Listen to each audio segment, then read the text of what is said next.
Are you struggling with your own reactions versus other people's reactions to what is going on in the world at the moment?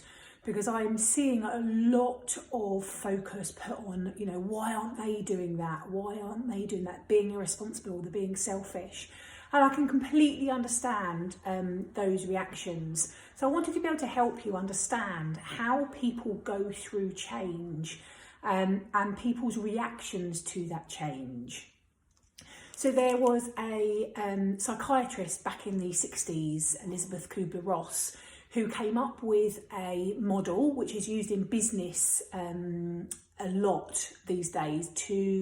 It was originally to how people react and grieve to a situation, and it's often used now within change in business and how people react to change. And I think that it would help you understand what is going on at the moment. So I've used my kids' easel, so do excuse the amateur side of this, but this is basically the curve. This axis here is motivation, low and high, and this is time. And what I believe has happened in the last few weeks is the coronavirus has hit over here. But actually what happens is a majority of people, speaking to myself, I was in a bit of denial if I'm honest. So things went on as normal, my motivation went quite high, and then all of a sudden it hit me. The shock and how I was to deal with that, and the confusion of it all, and the realisation suddenly kicked in, and I just didn't know what to do with myself. And then when I realised that we had to be in isolation, which I've now been in for 2 weeks, I went down quite quickly, and actually what happened is I got really angry. I got really angry with why was this happening, really angry with the world and how other people were coping with this, other countries, our government, friends and family who weren't in isolation to the extent that I was. And it really bugged the hell out of me. And then I kind of hit rock bottom. I had 2 days, last Thursday, Friday, where I felt rubbish. I felt alone, I felt lonely, I felt confused. I just couldn't let go of what my life was and accept what my life needed to be now. And I was constantly focusing on what I couldn't control, which kept me here. Now I had the choice. I could have kept that feeling going with my motivation really low, or I had almost the choice of searching for something else.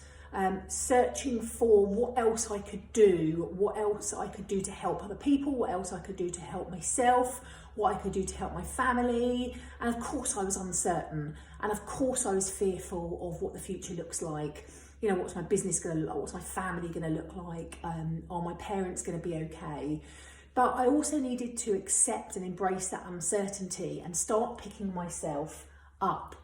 And I couldn't answer the questions, but I knew that I needed to focus on what I could do and what I could control, and to keep my family safe. So that's what I did. And that got me to then asking questions. Okay, so what can I change right here, right now, that's going to help me? Well, okay, fitness is a major part of our lives. I can still do fitness. I belong to an amazing gym that's now done online programs for me because and all the other members, because they know how important it is.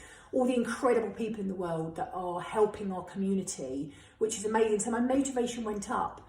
Of course, I still had lots of questions, but I realised that I was never going to get the answers to all of those, or certainly not now. And therefore I had to keep working up and almost understand the change, accept it, and come up with some new ideas of how I could be optimistic. So I kind of experimented a bit, and then I went into accepting that this isn't going away. Then the school's shut. This definitely isn't going to go away, and not in the next few weeks anyway. So now I'm kind of looking at integrating it into my life. I'm very lucky that the community has stepped in. They've been helping me with bread and eggs and things like that, which is amazing. I've realised that when I was down here, I was trying to have a structured programme for my kids of homeschooling, which we all very seriously, right, we need to sit down between this time and this time. Now, in my new way of doing things, I'm trying things differently every day to figure out what works for myself and my children. And really, it's come to a point where I'm committed to this change. I'm trying to stay enthusiastic. I'm trusting the people around me to make the right decisions as well. But actually, I feel pretty good this week, which is brilliant. But I just want to say to you, some of you will go through this every day, every hour.